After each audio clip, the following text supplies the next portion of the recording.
Hey guys, it's Freestyle Friday. We haven't done one of those in a while. Wow, sounds well, good. Depending on when you're listening. You never know what's Freestyle Wednesday. You never know what we're going to say on Freestyle Friday. Yeah, so this is a time we talk about. It's when Brad raps, right? Yes, he's got his Detroit shirt on. If you're on the YouTube channel, which Detroit, go watch it. If you guys don't know, Detroit is the electronic music capital, at least of the U.S. Really? Yeah, they have an electronic music festival growing Oh, up. it's self-declared? No, DJ. No, everybody comes from around the world. DJs. No, I'm just saying.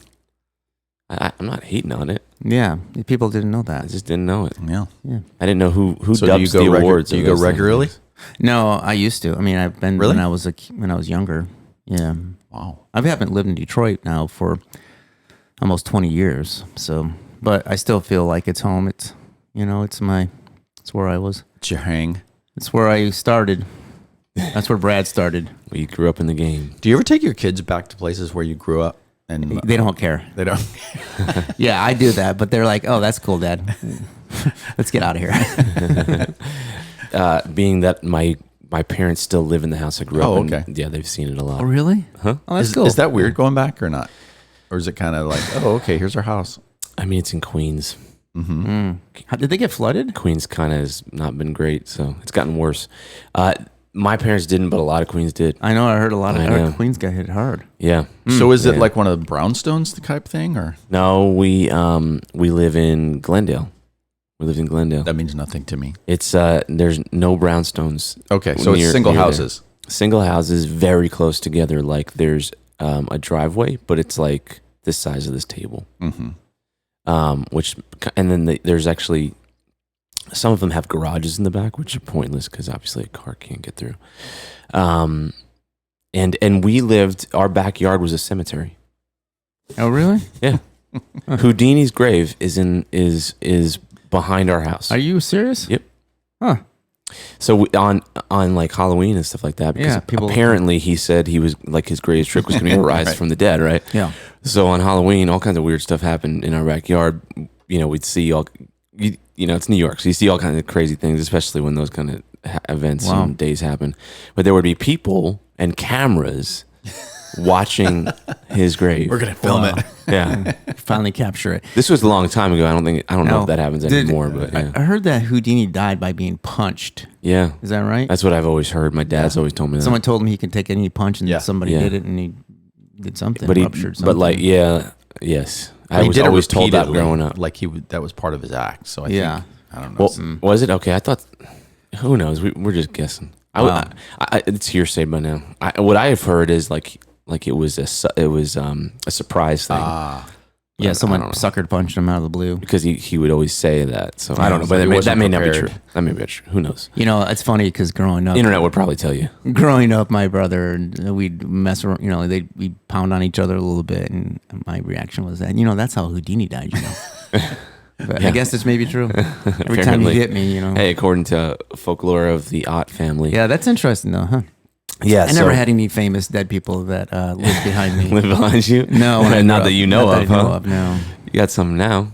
Yeah, so in our neighborhood, there's always these little random we have cemeteries. About 5 or so family cemeteries in our neighborhood. Yeah. And those are always interesting. They're several hundred years old, right? Yeah, there's some stories in there. I go in there and look at the ages that people passed, and there's always a story. There's interesting stories when you look around, like the family and stuff, and the ages and stuff. But there's houses that are built right next to them where they look out their window and you look down on them, and they're like old. Some of them are old, even British cut stones from like the early 1800s, late 1700s, and I always thought, what's that like to have a view of a cemetery? I don't know. I'm not creeped out by cemeteries, but it was like my childhood. I don't think I woke up every morning looking at Houdini's grave, the cemetery. That's cool.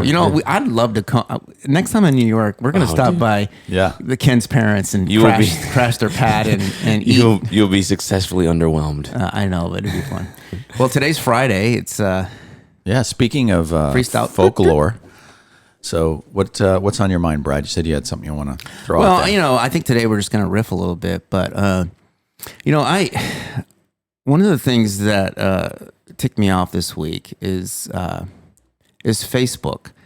We talk at times about Facebook marketing and stuff. So we do a lot of ads for that. We run ads to people that are under 18 years old. That's right. For some of our clients. For school, right? For higher ed, yeah. And so we market to people typically that are between 16 and 17 and 18, obviously. That's a big draw. Those who are in high school who are looking to go on to further their education, to college. And Facebook about a month ago was, I guess, being forced because they were found out that they were serving inappropriate ads to that age group. Yeah, it's unfortunate. And I think it was maybe alcohol ads or something. So they were being pressed about it. They immediately stopped allowing advertisers to market to anyone under 18, specifically with a demographic. So the only way you could advertise to those folk, to under 18, is just a very general, broad audience saying, I can advertise to you if you're 17.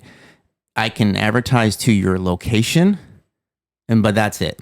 I don't have any other means to target you. I don't know what your interests are. I don't know anything about you. Well, that doesn't do us very good. It doesn't help us because we only target to folks who are interested in certain types of college training and things and certain, their interest. Right. So, and then they basically in 3 weeks cut it off. So they didn't even publicize it well. We never got any messaging. We literally got the message once we actually started looking at our custom audiences. And then we said, well, in 2 weeks, they're going to shut this off. Right. And, so that's the whole idea is that, you rely on these third parties channels that have complete control in their best interest. They're just using their best interest. Meanwhile, as an advertiser, you rely on them for leads and business, and then out of the blue, they just shut things down. Yeah. And it's this idea with privacy, we talked about this with the iOS updates and all the privacy issues and stuff like that. And, we're as marketers, how do we navigate that? For us, where else do we find those folks? Yeah, we can find them on Snapchat. We can find them on TikTok, no problem. But we have the same problem as I can't identify the audience like I did with Facebook. Facebook was one of the only platforms where we could narrow down the audience to where we knew we were getting the right type of lead. We don't want to just blast every 17-year-old out there. I'm curious, how is the results without targeting? There is no results. How different was it? There is no results. Okay. Yeah, literally our ads shut down. Oh, did you shut them down or you had? No, we shut them down. Yeah, okay. We had to turn them off because within a week there's no results. Interesting. Because they basically couldn't serve those ads anymore. So we started seeing our ads no longer being served. Also with the privacy, we've been doing some studying and we're finding that with Facebook, with this whole iOS 14 update back in the spring, with saying, hey, you're gonna see us not being able to measure the results as much as we'd like. You may get leads still, but we can't track them. So now we've been doing some measuring and we're finding that 20% more leads that we're getting actually from a campaign than actually Facebook is reporting. Yeah. Which is not a bad thing. It's better to get better results than Facebook's actually reporting. But what I'm saying is you can't rely on Facebook anymore. I can't rely on their metrics anymore to give me the real results because that's not true. It's not real because they can't measure 20% of the people that are coming into our channel and we're getting as leads are not being measured on their end. Yeah. I kind of see it as that. Yes, but we've been for the last several months moving over towards the idea that targeting's probably going away. Yeah, completely. So how do you? We're going back to it's like TV. Yeah, we're going back to just blasting with a big shotgun. But in that, back in the day when the famous advertisers were advertising, I think it was Ogilvy, who still had billions of dollars of sales, right, with a couple TV channels. So yeah, it can be done. It's just a shift. It can be done with certain projects, obviously, or products and services. If it's a very broad product or service that you offer, if you're selling bubble gum, that no big deal. But if you're selling something so niche and so specific, and you're having years of used to being able to target, and then that stuff it gets taken away. Would you say that it changes it? But it changes the ad itself, right? Like, can you? Well, our clients would have to spend so much more money just to get a good quality lead now, right? I think Facebook is sneaky. And when I say that, let me qualify it.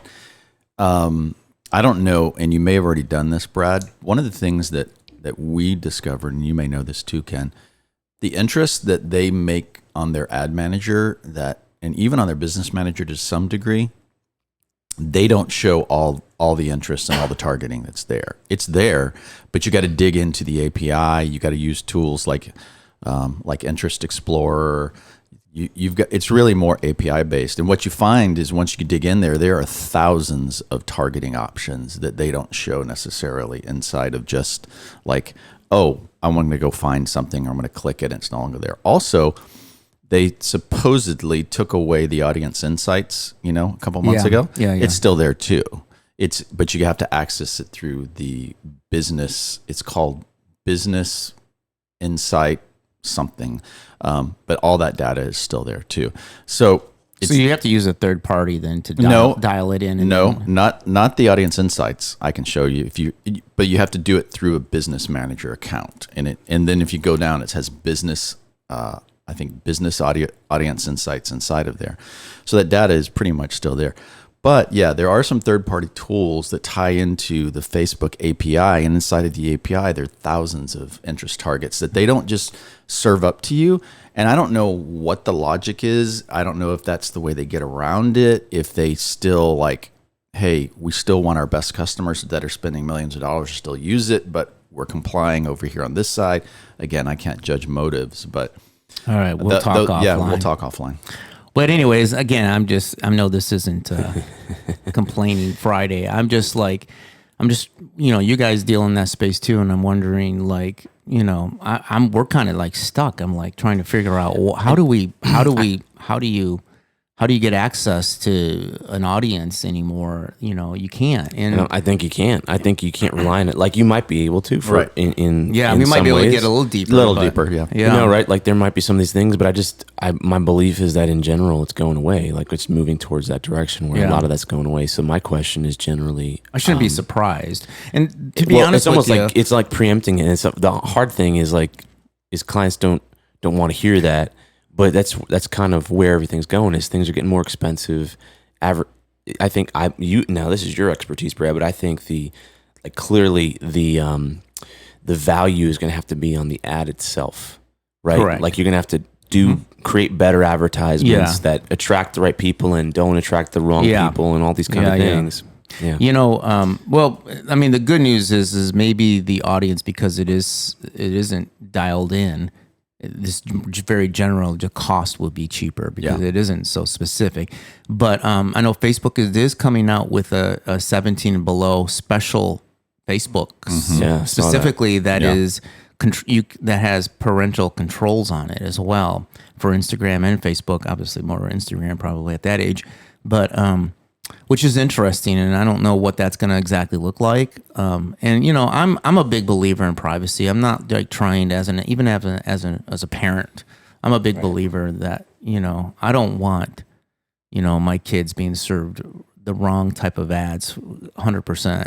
And the ads that we serve are awesome. They're great because they're the best ads ever. No, they're. But what I'm saying is, it's for college. It's for something that is bettering yourself. Bettering yourself, and it's good. But So one thing that we've done in tandem to exploring other platforms is really dig in into the SEO and the content marketing strategies. I think that's there. There's huge rewards in that, and we've all known that for years. But I think now, even more, if you can put together a really strong funnel, especially middle of the funnel, where you can actually if you have those leads that you can't track exactly, but you can get them cheap into the funnel, like what are you doing with them to pre-qualify them and really make it work better? And we've talked about this. It's like we've gotten lazy. It's easy to just click some levers and buttons, and now all of a sudden we got to go back and say, oh, okay, well we can drive a bunch of traffic, but let's really do the art of education and writing good copy and conversion. And I think that's really where you should probably spend and I think more of your time. The content in your own lead generation process can qualify that lead further. And then, the leads that you do get hopefully are fairly qualified if you produce the right lead funnel or the right communication or information or, so. Yeah, Google's been rewarding a lot of a lot of really good mobile schema, just understanding that whole process of what Google likes. We've had really good success with clients, rankings, traffic, just making sure the site is optimized and fast as it can. That's huge for a client as far as rankings too. So I think putting more effort on that side as well as finding alternative ways. Have you guys ever used any like content discovery ads like Taboola or Outbrain, anything like that? We haven't, no. Yeah. We have in the past. How's that for you? It hasn't produced the best results, to be honest with you. Because, like, in my experience, all the places they get shown are really bad places. Like, the placements are not good. And you've all seen, like, when Outbrain is on the bottom of it's mostly clickbait and garbage like that. So I think when they first came out, it was kind of a new, interesting idea. I would suggest, like, and again, I'm not like really deep in this every day. But I know we serve ads for content like on Facebook. So if you've got great content, do $1 a day Facebook ads for the different posts or whatever. And I think that has proven to be much more effective than those content Unpack that a little bit. So you can, create let's say you have an awesome blog post or whatever, or a piece of content or a page or something like that solves a problem. You just create an ad for it the same way you would anything else. Kind of your own content discovery. And then do it really low budget, $1 a day budget, and do a bunch of them, and see them all as kind of tripwire little feeders, feeders into bigger funnels, and so, or bigger journeys, right? So like, the way we do it is we might have, we do this with our content because we have cornerstone philosophies, that solve problems in certain areas that then lead to products that we sell in those areas. And so that's kind of how we use it. And that works. I would say that's way more qualitative than Outbrain and some of those type of things. Good. How's your Google?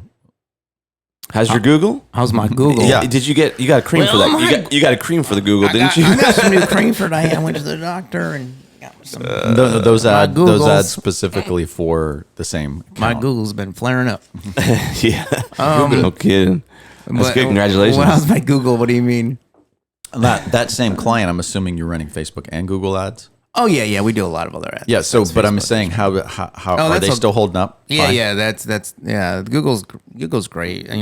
Search is great. So it's such a different thing, right? I mean, it's just intention. Display is tougher for the client, especially not YouTube. I'm not talking about YouTube when I talk about Google display, but display is tougher because a younger demographic just isn't surfing the web and going to random web. They're not going to news pages and other places where they would see any type of display.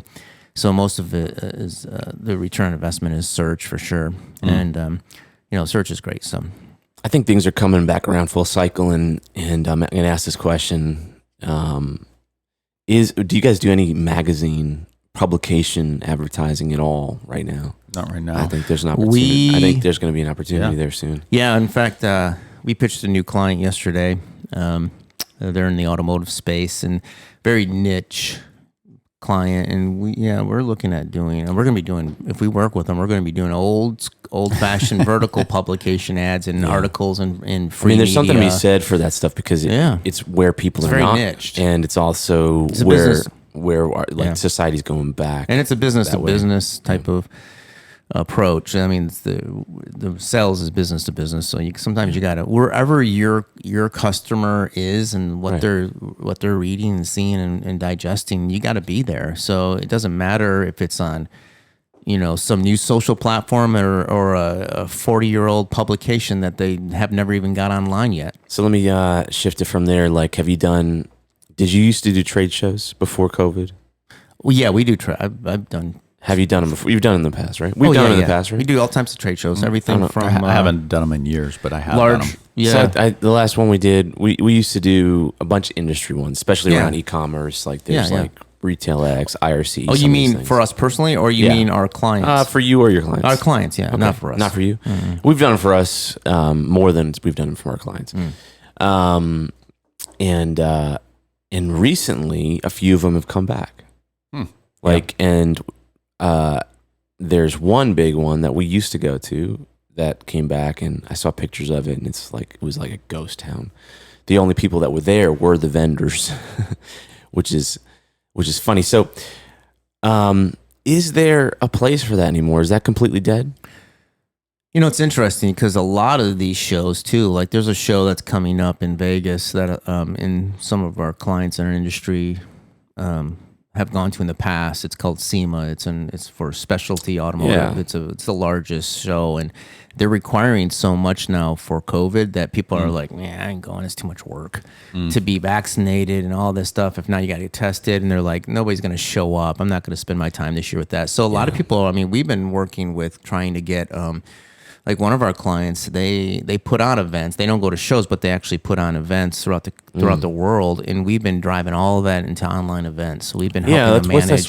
What's that economic shift been like? So economically, they're doing better. Yeah. So economically, what we do too is it's a lot cheaper than trying to send folks across the world. But also, you can open it up to infinite number of people versus whatever thousand. And it's interesting because we've tracked like no-show rates for these events. So for these events, whether it's event that you go to or a virtual event, you always had to RSVP. So we knew the no-show rates, and we're finding less no-show rates for the online versions, which I would think there might be more because it's kind of a less committal thing than going in person. Right. But we're actually seeing a less no-show rate for those virtual events, and they've been super successful.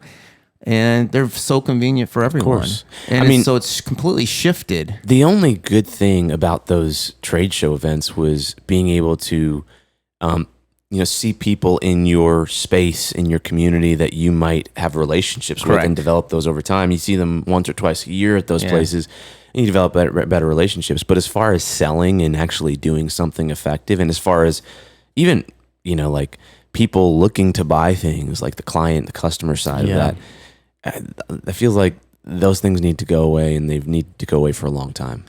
Yeah, and you talk about the expense of doing one. Yeah, especially when a union's involved at the trade show or something like that. It is insane. I think the only challenge that in business that we have with these virtual events is that people are just getting zoomed out. We're just getting kind of burned out of like seeing people on screens, and I think that's the only challenge that we have to. There's something to be said about in person. It's better for an event than anything else. But when I wrote an article about Zoom fatigue. Yeah, it's true. It's real, right? Oh yeah. Yeah. Tell us about that. Tell us a little bit about some facts about Zoom fatigue. I'm not an authority on it, but what I did know. Yeah. What a couple of things. You're on the internet with it, so you're the authority. It's not normal that we sit. What we're doing right now, sitting 3 feet across from each other, staring each other in the eyes. You have beautiful eyes, by the way. This would be exhausting if we did it for about 5 hours every single day. It would be, yes. Right? Because it's not the normal human experience. So there's that. Also, when you have a meeting and you're talking to someone, you're not sitting there going like this, staring at each other, right? Like sitting right there and you're staring. So your brain is exhausted. And then there's also something about staring at yourself while you're staring at someone else. That's not a normal human experience either, because there's There's an uncomfortable for many of us, like, okay, I look, you're thinking, you're in two different worlds at the same time. That's exhausting. I find that my narcissistic mind comes out when I'm on Zoom. I'm like, oh my gosh, look at my hair. It's all funky. It's like, you start thinking about how you're being presented. Brad's like, who's that handsome fellow over there? No, it's the opposite. I'm like, man, I am looking old. And so I'm like, okay, back to the I usually hide myself. Yeah, that's a good idea. Because it's distracting. Tip. Yes. Yeah, that's a good idea. And I agree with you. Like, you're not sitting like this. And so I've actually started to, my video setups, like, if I'm doing more Zoom stuff, I'm like starting to it's funny that you mentioned that. Like, how do I position myself as if I were at a table where I could sit back for a second, or I can, like cross my legs and like, think, and I'm not like there. What I noticed is some people who present on Zoom, there's two different types of people. There's people that look directly at you. They're like, they've been trained in journalism or something like that. And so they look directly and they're like engaged. And there's other people that when they present, they're constantly like thinking and they're looking around. And to me, it's kind of distracting. It's like, right here, guys. But they wouldn't distract you if you were sitting across the table. No, for some reason, because there's more of a presence, but that's the only presence I can get. Like, that body language is kind of like not there. And there's a sense of, I've even had to tell people that work for me, like, you need to look at that person, because I find like 80% of your time you're looking off in your corners and thinking and talking like this. But I'm like, if you look at them, it shows that you're very confident about what you're saying. When you're looking around, it feels like you're trying to grab that air. But that in itself is exhausting too. Like, for me, I'm a person that's easily distracted. So to force myself to focus on the person's eyes for 30 minutes, when I'm done, I'm like, Bob, I think you could do a class, an online class, and you get paid for it, to show like Zoom etiquette and like how to really present well on Zoom and all the little tips and stuff. Well, it's not even presenting well. It's actually like being more human and like taking care of yourself while you're doing it. Because it is exhausting. It is. And like you said, some of us are doing it for hours and hours a day. And then we're at the end of the day, we're like, I'm what's even worse? I didn't even do anything but sit in my chair. What's even weirder is when you've got a separate screen where the Zoom faces are. So your camera's on one screen. I mean, that is... You're seeing the side of It's like, face. Dude, just... move your camera over, man. I know. See, that's the thing, is that frustrates you because you don't see their eye contact. No, and I don't mind. I agree. Like, I don't have to be locked eyes with them the whole time. But when the entire time they're it's sideways, like that. I mean, it's like, I know. What if I talk to you guys like this? I know. I'm telling you, the eyes are weird, everything, right? In countenance, right? Very weird. Their eyes talk. Move your camera over, man. Or there's we could probably riff on this all day. Or there's the person that turns their camera off and all you see is their photo while they have the hole. Oh, dude. Yeah. Oh, yes. That. Well, then you wonder, okay, what's going on? You're the only one that. Or how about the bad background? How about the bad background? Because they don't want you to see their messy office. Yeah, I mean, and then when they move, sometimes it kind of like cuts out in and out. Yeah, that thing. And then you can see through their piles in the background. But it's funny when someone turns off their video, all of a sudden you're like, "What's going on now? He's still there? What's going on now?" You know what? I've seen. To be honest with you, I've been on some Zooms where a lot of people have like their office, like they take a nice photo of their office, and they have nice offices behind them. You're not in the office. You know they're in their underwear in their bedroom. Right.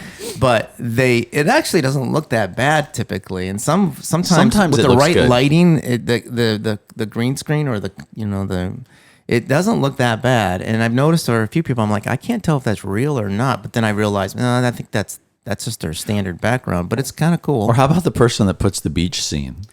Oh, I know. Yeah, that got old in week one. That person has one foot out the door already. Yeah, for sure. Ready for vacation, man. Yeah. Side note, totally shift. So trade shows are gone. Thank God. Did you guys see the Ray-Ban announcement with Facebook that came out? I did. I saw that yesterday. Yeah, and I was like, okay, what is the killer app on this thing? It shoots video. It's basically a heavier pair of Ray-Bans.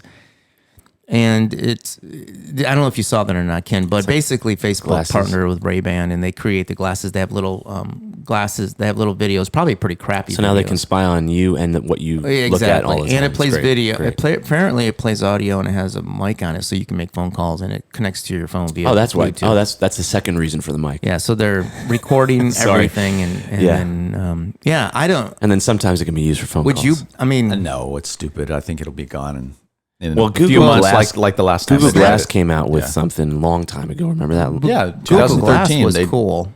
Yeah, but they abandoned it because no one bought them. I mean, they look dorky, but they look. But at the same time, they were actually pretty cool. I mean, I think you could scroll with your eyes cool. and stuff. They're cool, but they're I don't know practically if human beings are ready for that yet. No, I don't know. I think I've heard Apple's been developing something, Probably. but I was not impressed with Facebook, and it was just a Me Too product that Snapchat's had out for years. I mean, 12 to 15 years, Snapchat's had their glasses with the videos. And so I wear my Facebook at night.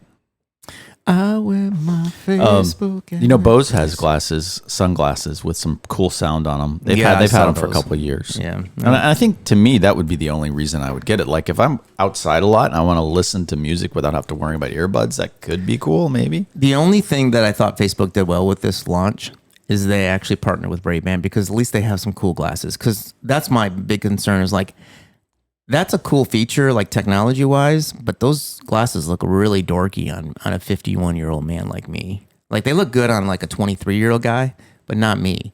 And so at least Ray-Bans, there's enough there, I think, that they're classics. So are we going to start getting Twitter spam of fake Ray-Ban Facebook glasses? Oh, I'm sure. Yeah, probably. Do you guys get those? Fake Ray-Bans? All the time. I don't know. Aren't they all fake? I don't know. But the challenge with that is that I just don't know why. Like I always like. Well, I think there's something to be said for pushing, for doing something weird that is innovating. That but it doesn't feel innovative. It's I know. But maybe you're new. pushing some envelope, like Google Glass. Like I imagine Google has billions of dollars. They're like, yes, no, not everyone's going to wear this thing, but it might be cool to make. I don't even know what it did, honestly. But to make glasses that, do this that is for Facebook, okay? Facebook, Facebook. If I told you, Ken, hey, dude, I'm coming out with the glasses that have a video camera and it also plays audio and it records audio and I can do phone calls through it. You're like, dude, that is stupid. That's been around for 12 years. I'd go to the spy shop and get some of those. Go get a life, right? I mean, you'd say that to me, but this is Facebook. And I know you're like, hey, they need to be in it, but this is Facebook. No, I'm not saying the product's good. I'm just saying if Apple came out with this, the world would be like, the Apple's, this is horrible. Yeah. Well, that's one of Apple's great talents that no one else seems to have is the discernment of what products to make and what not to. Yeah. So I got a question. Yeah. Let's go alternative universe. How would Elon Musk make those? Yeah, that's cool. Let's talk about that. What would he do? Like if we talk about innovation. Yeah. So let me tell you what that would look like. You would wear glasses, right? And you would have an audio, so you would hear stuff, but it would be telling you things you would not be able to see with your own eye. Meaning it would have AI built in to be able to say, careful, caution. You could program it to tell you things. Like if you're walking, it would be for disabled people who couldn't see and that were crossing roads and things like that. It would be for blind people. It would be useful. There would be AI involved in it. There would be, like tied to GPS and it would be landmarks smart and be helpful. It seems so doable. I'm surprised. I mean, not that it's easy, but within the technology innovation that we have to create glasses that could do some of that for the purpose of disabled people or if you're blind and that kind of stuff. I don't know why that hasn't been done. Maybe right? it is. That seems easy. Maybe it's just a little niche market. Maybe it is. It'd be amazing if it does. I have some good friends that are blind and they and that kind of thing could change their life. But or even and if you look at some of the us. technology on a Tesla, right? Like you can see how like a Tesla sees all the things in the road in the cars. Like I mean, why can't they do it for humans? Like you could write API software on top of it. So like if I wanted to write my own custom API, this is okay. I want to know within a day how many times I get advertised by Coke or see a Coca-Cola can. it would read that for me. It would tell me things I couldn't tell myself. And it would, every time it would notice a logo, a Coke logo, it would tell me, ping, there's 1, there's 2, there's 3. By the end of the day, I'm like, you've seen a Coke can 5 times during the day or an advertising. Like you could program on top of it. It would be amazing. I'd love it. Maybe that's where they're going. Nah, I doubt it. You don't think not for Facebook? Yeah. I don't see Facebook as that. I don't see Facebook as an innovator. Yeah. I like that idea though. I don't know. I like the idea of the glasses. Yeah. See, so Apple, the rumors that Apple's creating glasses. It's been rumored for years. And in fact, some people say it's going to be released this coming year. If Apple doesn't go to that level, then I think they're missing an opportunity because I think the tech is there. I think it's there. Well, especially with the iOS and the way that they're merging all of them together. Yeah. Whether it be watch, pad, or computer. The problem with these glasses, though, is there's more AI. The privacy issue is going to be hyper-focused on it. So it's going to be is that data being served locally or is that being served on Apple servers? And who has access to that? And are you wearing smart glasses? Are you in places you shouldn't be? And did you see a crime? And absolutely no. I mean, the Internet of Things. Exactly. Now that's a movie right there. If everyone wore glasses that had cameras on them. Oh my goodness. And then you tie into that. Yeah, no, I think track. I think we're all getting to the point where we're just like so tired of. I think so. I don't know. Anyways, it's Friday. It is Friday. At times, I think maybe this is Freaky Friday, not Freestyle Friday, but sounds like it a little bit right now. I know. Guys, anything else? No, no. Okay. No. All right. Well, this has been fun. And Brad, next episode, let's hear your update on what you figured out with your Facebook targeting. Yeah, we'll see. I really think that there's an opportunity for you to do better. Yes. No targeting. Yes. And, I don't mind. I just don't want our customer to pay more for a lead. Like they're not expecting it. That's my challenge. Is like when you're kind of given 2 weeks to say you're going to pay more for a lead now. How much more? I don't know. Double, triple. Yeah, you have no way of knowing. Then the budgets have been set, and then you gotta pivot, which is fine. We pivot all the time, but it's we gotta find another way. So yeah, it's going that way. I mean, I just think we need to prepare people for. You're right. We've been talking about it for a long time. Be creative. So. Yeah, start thinking about it. It's like it, and I wasn't doing it back in TV days, but I imagine it's going to be like that. And exactly. People that have that experience, like you, have an advantage. Exactly. Have you experimented any with streaming TV options? That's real easy to get into now. Yeah, it's very easy to get into. Again, it's not targeted as much as we'd like it to be, and I think it will be more and more. Yeah, and also I think because of the medium is video, it's just a little more pricier to get into that space as far as your content. So yeah, but yeah, it's definitely an option.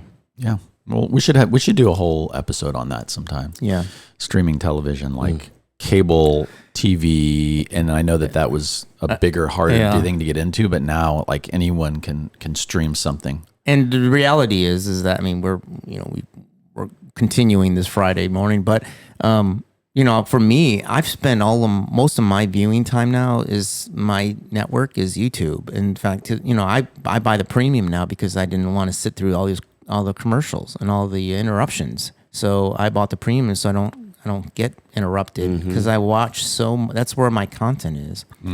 And that's where I enjoy the most. But there's so many niches under that besides YouTube. Like on my TV, I've got a bazillion apps that I never watch. Yeah. But I know they're there and I know that they have content on them and somebody's got to watch them. Yeah. So if you can target and that's certainly the targeting. That is the targeting. Yeah. Like horror or romance or cheap spaghetti westerns. Those are all kind of niches on top of niches. I like things that stretch my mind a little bit. So I'm into things like documentaries or more informational type content. But yeah, they have streaming apps that come standard on your Samsung or your Vizio or whatever. Yeah, I got a lot of apps on my Roku that I never watch. And good. All right. Till next time, guys. Good. Go like and review. We'd love to hear from you. Yeah. Talk to you later. Okay. See ya. Bye.